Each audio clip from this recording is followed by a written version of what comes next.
It is a great pleasure to address the third edition of the Indo-Pacific Regional Dialogue being organized by the Indian Navy in association with the National Maritime Foundation.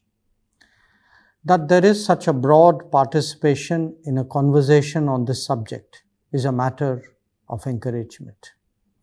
Quite appropriately, the dialogue has sought to address the four key issues of convergences, divergences, expectations, and apprehensions. I'm confident that an honest discussion on these different aspects would help to take the concept forward.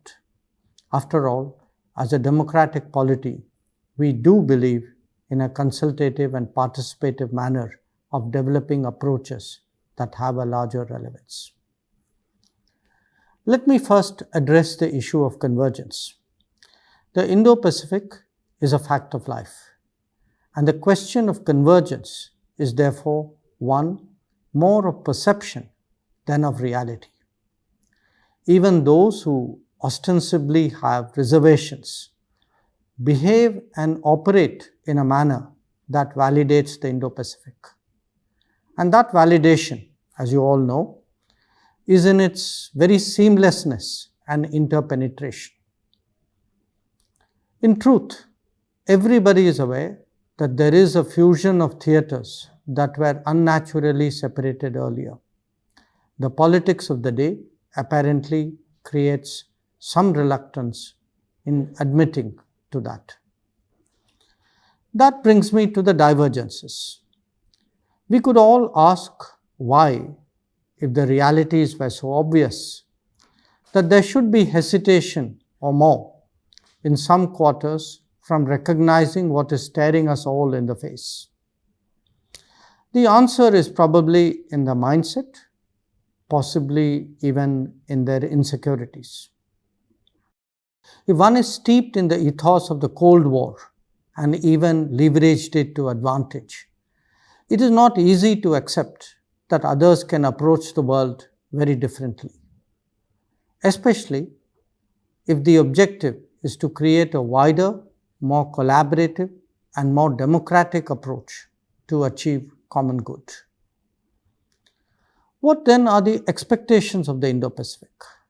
Most of all, the likelihood that policies of states which overcome psychological limitations create more opportunities for cooperation. Not just that, also the possibility that such endeavors that would involve greater participants would be based more on respect for laws, rules, and norms. This is all the more important when, in the post-COVID era, we all seek to de-risk the world from concentrated production and fragile supply chains. That brings us to the apprehensions bit.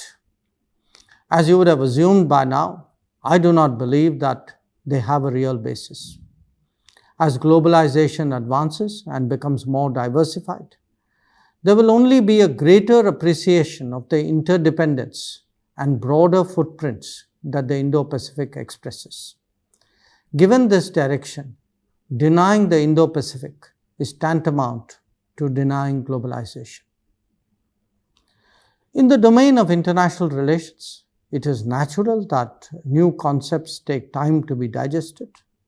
To facilitate that process, it is also important to show an openness of mind and acceptance that there can be many pathways to approach the Indo-Pacific. I'm sure that this dialogue will be helpful in that regard and contribute to driving home the message that, as in other aspects of life, international relations too constantly evolve and embrace change and progress. Thank you for your attention.